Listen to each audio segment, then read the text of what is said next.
नमस्कार, मैं हूं पवन त्यागी। बचपन में हम एक कहावत सुना करते थे, चोर चोर मौसेरे भाई।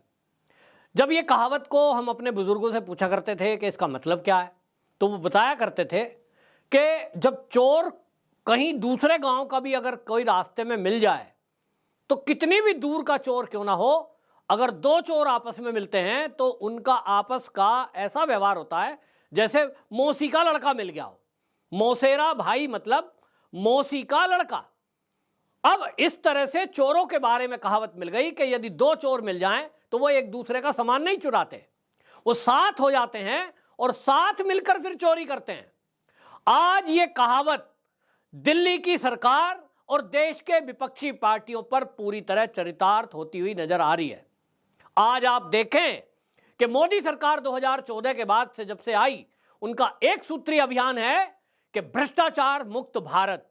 याद करिए, जब 2014 में मोदी आए थे, उससे पहले जो यूपीए 1 और यूपीए सरकार में घोटाले हुए, 2G, 3G, कोयला, ये जितने घोटाले थे, इसमें पता चलता था कि 5,000 करोड़ का घोटाला, 2,000 करोड़ का घोटाला, मतलब घोटाला कोई भी हजारों करोड़ से कम था ही नहीं। कॉमनवेल्थ घोटाला हो गया।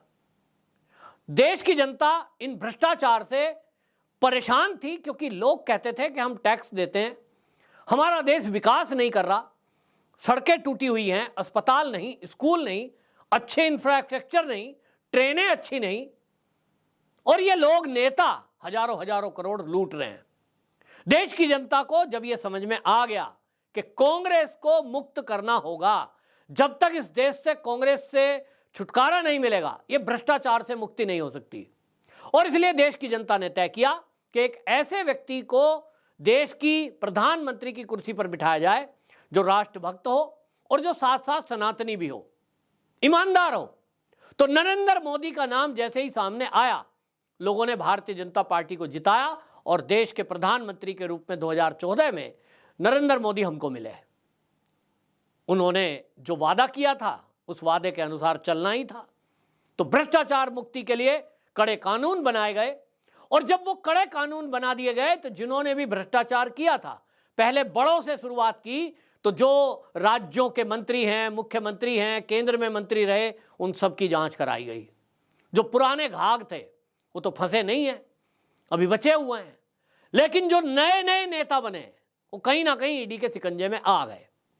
अरविंद केजरीवाल और उनके मंत्री, पूर्व सीएम, पूर्व डिप्टी सीएम, हमने देखा मनीष सिसोदिया जेल में, आम आदमी पार्टी के सांसद संजय सिंह जेल में, सत्येंद्र जैन जेल में, इधर टीएमसी को देख लो, टीएमसी के पार्थ चटर्जी शिक्षक भर्ती घोटाले में जेल में, उनका एक और मंत्री आपने देखा अभी ये जो है अभी हाल ही में पकड़े गए चंद्रनाथ सिन्हा, वो जेल में। इधर आप देखें तो पूरे देश के अंदर ये खलबली मची हुई है। तो झारखंड से भी हेमंत सोरेन को पकड़ा गया, लालू प्रसाद की पूरी फैमिली इसमें फंसी हुई और जमानत पर है। तो ये सारे जितने विपक्षी पार्टी के नेता हैं, इनको समझ में आ गया कि मोदी यदि इस बार भी प्रधानमंत्री बना तो अभी जो जमानत पर हैं, जिनके खिलाफ अभी केस चालू नहीं हुए हैं, सब के सब जेल के अंदर जाएंगे। और इसलिए पूरी ताकत से ये सब एकजुट हो गए। और अब इन्होंने दिल्ली के जो केजरीवाल है मुख्यमंत्री, जो अभी शराब घोटाले में जेल के अंदर बंद गए, जिनकी याचिका दिल्ली की हाई कोर्ट ने उनको जो रिमांड दी थी ईडी की, राउज एवेन्यू कोर्ट ने उसको, उन्होंने हाई कोर्ट में चुनौती दी थी, उसको रिजेक्ट कर दिया, सुनने से मना कर दिया, अभी नहीं सुनेंगे, जल्दबाजी नहीं है। उनके जो डिप्टी सीएम थे मनीष सिसोदिया, वो सुप्रीम कोर्ट तक में पहुंच गए थे। इसी तरह की बयानबाजी थी कि हमको ईडी से परेशान कराया जा रहा है, मोदी जी डर गए हैं, एजेंसियों का दुरुपयोग हो रहा है, लोकतंत्र की हत्या हो रही है। भाई, लोकतंत्र की हत्या हो रही है तो आप कोर्ट में जाइए, कोर्ट बताएगा कि सबूत सही हैं या झूठे। ईडी मर्जी कर रही है या मोदी के कहने से काम कर रही है। तो सुप्रीम कोर्ट में जब केस जाता है शराब घोटाले का, सुप्रीम कोर्ट में जज साहब सारे सबूत देखने के बाद कहते हैं प्रथम दृष्टया 338 करोड़ रुपए का घोटाला नजर आ रहा है, जमानत याचिका रद्द, मनीष सिसोदिया जेल में। तब सवाल यह उठता है कि ये जो विपक्षी पार्टी अब एकजुट होकर अरविंद केजरीवाल की गिरफ्तारी के विरोध में एक बड़ी रैली करने का विचार इन्होंने घोषणा कर दी है, संयुक्त प्रेस कॉन्फ्रेंस की है कि दिल्ली के रामलीला मैदान में हम 31 मार्च को एक महारैली करेंगे। कांग्रेस सभी दलों को बुला रही है, सब चोर चोर इकट्ठे हो जाओ। अब मैं किसी व्यक्तिगत व्यक्ति को या दल को नहीं कह रहा हूं, लेकिन मैं उस कहावत की बात कर रहा हूं। चोर चोर मोसेरे भाई जो सुनते थे, वही हो रहा है कि जिनके ऊपर भी आरोप हैं, जो भी जमानत पर छूटे हैं, जिनको भी लगता है कि हमने भ्रष्टाचार किया हुआ है, आज नहीं तो कल मोदी अगर तीसरी बार पीएम बन गया तो हम भी जेल जाएंगे। सब एक हो रहे हैं, आओ आओ सब जुड़ जाओ, सब जुड़ जाओ, और सब जोर जोर से चिल्लाओ कि हम सब कट्टर ईमानदार हैं, हमने तो भ्रष्टाचार किया ही नहीं। ईमानदारी का सर्टिफिकेट खुद को दे दो और फिर क्या करो, मोदी को भ्रष्ट बताओ। खोज रहे हैं, कभी कह देते हैं राफेल में घोटाला हुआ है, कभी कह देते हैं नोटबंदी में घोटाला हुआ है, कभी कुछ कभी कुछ कभी कुछ, लेकिन वो ये नहीं देख रहे हैं कि देश की जनता अब समझदार हो गई है। आप कहेंगे मोदी जी ने भ्रष्टाचार किया है तो अगला सवाल तो आएगा ना कि भाई सुप्रीम कोर्ट जाओ, और सुप्रीम कोर्ट जाते हैं, वहां मुंह की खाते हैं, थप्पड़ खा के आते हैं। राफेल का घोटाला हुआ, सुप्रीम कोर्ट में कह दिया सब फर्जी है। नोटबंदी को गलत बताया, सुप्रीम कोर्ट ने कह दिया फर्जी है। हिंडनबर्ग की रिपोर्ट को हल्ला मचाया, मोदी अडानी चिल्लाया राहुल गांधी, उस पर कह दिया ये हिंडनबर्ग की रिपोर्ट जो है फर्जी है। सब जगह मात खाई, लेकिन ये बाज नहीं आ रहे हैं, मोदी पर प्रहार कर रहे हैं, देश की जनता को मूर्ख समझ रहे हैं। अब देश की जनता समझ चुकी है, देश की जनता समझ चुकी है कि इस विपक्षी पार्टियों की असल में दिक्कत क्या है। दिक्कत एक ही है कि जिन्होंने अभी तक लूटा, आज तक लौटाया तो है नहीं, और अब लौटाना पड़ रहा है। सोचिए, जिसने जम के लूटा हो जिंदगी भर और उसको लौटाना पड़ जाए तो दिक्कत कितनी होती है।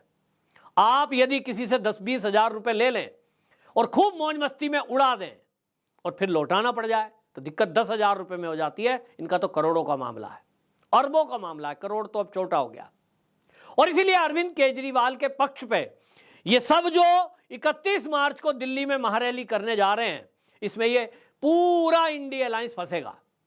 क्योंकि सवाल तो ये उठेगा कि यदि आप कह रहे हो कि लोकतंत्र की हत्या हो रही है, यदि आप ये कह रहे हो कि मोदी विपक्षी नेताओं को जेल में डाल रहा है, तो सवाल ये उठ रहा है कि आपके सामने सुप्रीम कोर्ट का ऑप्शन खुला है और आप सुप्रीम कोर्ट गए भी हो, हाई कोर्ट में पहले ही रिजेक्ट हो चुके हो। तो जब आप ये कह रहे हो कि मोदी लोकतंत्र की हत्या कर रहा है, इसका मतलब तो जेल में तो कोर्ट ने भेजा है। भाई मोदी की ईडी को मान भी लो कि ईडी मोदी के कहने पे काम कर रही है, अमित शाह के कहने पे काम कर रही है, क्योंकि वो गृह मंत्रालय के अधीन है। हो सकता है 1% मान लो कि भाई जो ईडी के अधिकारी हैं वो अमित शाह कह रहा होगा, मोदी जी जिनके नाम ले रहे होंगे उनको जाके पकड़ लेते हैं। हो सकता है, सरकार में ये होता है। भाई बिहार की सरकार ने और तमिलनाडु की सरकार ने तो मनीष कश्यप को पकड़वा दिया, एनएसए लगवा दिया था ना। तो कुछ भी कर लो, जब सत्ता पावर में होता है। कितने सारे पत्रकार बिहार में जेल में बंद कर दिए। कांग्रेस के टाइम में आप देखिए सत्ता का दुरुपयोग किसको कहते हैं। वहां जो है कर्नल पुरोहित, आर्मी का कर्नल, उसको जो है किस तरह से आतंकवादी बता रहे थे, साध्वी प्रज्ञा ठाकुर को आतंकवादी बता रहे थे, असीमानंद स्वामी को आतंकवादी बता रहे थे। सब हिंदू आतंकवाद है, ये शब्द गढ़े जा रहे थे। तो एजेंसियों का दुरुपयोग होता है, तो मोदी जी भी हो सकता है कर रहे हो। लेकिन जिस तरह से स्वामी असीमानंद जेल से छूट गए, साध्वी प्रज्ञा ठाकुर छूट गई, कर्नल पुरोहित छूट गए, और हिंदू आतंकवाद की भी पोल खुल गई। आरएसएस पर बैन लगाने की बात इंदिरा गांधी से लेकर राहुल गांधी करते हैं, कभी भी बैन लगा तो कोर्ट ने उसको हटा दिया, क्योंकि कोर्ट ने देखा कि ये सब आरोप फर्जी हैं और हिंदुओं के ऊपर केवल ये अत्याचार करने की नीयत से किए जा रहे हैं, क्योंकि इनको मुस्लिम तुष्टीकरण करना है, मुसलमानों की वोट लेनी है। ये प्रूव हुआ तो कोर्ट से सभी आरोप जो हिंदुओं के ऊपर लगे, हिंदुओं की संस्था के ऊपर लगे, चाहे वो विश्व हिंदू परिषद, चाहे वो बजरंग दल, चाहे राष्ट्रीय स्वयंसेवक संघ, कोई भी आरोप इन कांग्रेसियों ने और विपक्षी पार्टियों के नेताओं ने लगाए, प्रूव नहीं हुए, छूट गए। तो सवाल यह है कि आप लोगों को बेचैनी क्यों? ये जो इंडिया अलायंस के नेता हैं, इनको सुप्रीम कोर्ट पे भरोसा नहीं है। सुप्रीम कोर्ट में जाएं, हाई कोर्ट में जाएं और इंतजार करें कि मोदी ने अगर एजेंसियों का दुरुपयोग किया है तो आज नहीं तो कल अरविंद केजरीवाल छूटकर बाहर आएंगे। लेकिन इनको पता है कि जो सत्येंद्र जैन जेल में बंद है, जो मनीष सिसोदिया बंद है, संजय सिंह बंद है, सुप्रीम कोर्ट तक भी पहुंच गए, उनको राहत नहीं मिली। क्योंकि जब भ्रष्टाचार करोगे तो राहत मिलेगी कैसे? और यह प्रूव करता है कि एजेंसियों का अगर दुरुपयोग केंद्र सरकार करती तो कोर्ट टिप्पणी करता कि एजेंसियों ने गलत आदमी को पकड़ लिया, इनके ऊपर जो आरोप लगे हैं वो फर्जी हैं, कोई आधार नहीं है। तो आज अगर ये सुप्रीम कोर्ट का आदेश इन विपक्षी पार्टियों के हाथ में होता तो ये मोदी को घेरते, रैली करते, समझ में आता। लेकिन ये जनता को मूर्ख समझ रहे हैं और ये सोच रहे हैं हम इकट्ठे हो जाएंगे, एक साथ ऐसे हाथ पकड़ के खड़े होंगे स्टेज पे, फोटो खिंचवाएंगे और कहेंगे मोदी बेईमान हो रहा है, मोदी ईवीएम हैक कर रहा है, मोदी चुनाव कराना नहीं चाहता, मोदी डिक्टेटर है। और देश की जनता मान लेगी, देश की जनता राहुल गांधी को प्रधानमंत्री बनाने के लिए वोट करेगी, अरविंद केजरीवाल को प्रधानमंत्री बनाने के लिए वोट करेगी, तो जो है क्या नाम ममता बनर्जी को केंद्र में मंत्री बनाने के लिए, गृह मंत्री बनाने के लिए वोट कर देगी। देश की जनता मूर्ख नहीं है जनाब। देश की जनता इन सबके एक एक चेहरे को और चरित्र को समझ चुकी है। देश की जनता समझ चुकी है कि यदि गलती से भी ये इंडिया अलायंस केंद्र में आ गया तो ममता बनर्जी अगर सोचिए गृह मंत्री हुई तो क्या होगा? रोहिंग्या निश्चित रूप से ये फोर्स में भर्ती कर दिए जाएंगे। बांग्लादेशी घुसपैठिए जो 5 करोड़ आ चुके हैं ना, ममता बनर्जी एक आदेश दे देगी, अर्धसैनिक बलों में पीए और ये जो होती है ना आपकी बीएसएफ, कह देगी कि इन्हीं को लगा दो बॉर्डर पे। ऐसा होगा। और अगर आप सोचो अरविंद केजरीवाल वित्त मंत्री होंगे, दिमागदार है ना, क्या तिगड़म भिड़ाई है कि एजेंसियों के भी पसीने छूट रहे हैं कि किस तरह का भ्रष्टाचार हुआ है।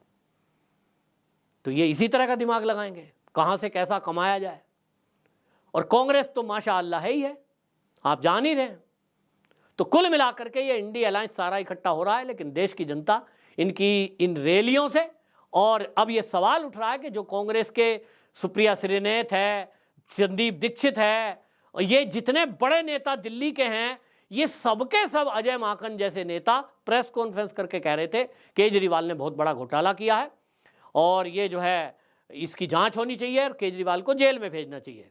इधर केजरीवाल की पुरानी वीडियो वायरल हो रही है जिसमें वो कह रहे हैं चीख चीख कर कि ये जो कांग्रेस है ये कोयला खा गई, ये सोनिया गांधी 2G कर गई, और चिल्ला चिल्ला के कहते थे सोनिया गांधी को जेल में डालो, अगर ये एजेंसियां ये काम नहीं कर सकती तो इन एजेंसियों को बंद कर दो। ये वायरल है।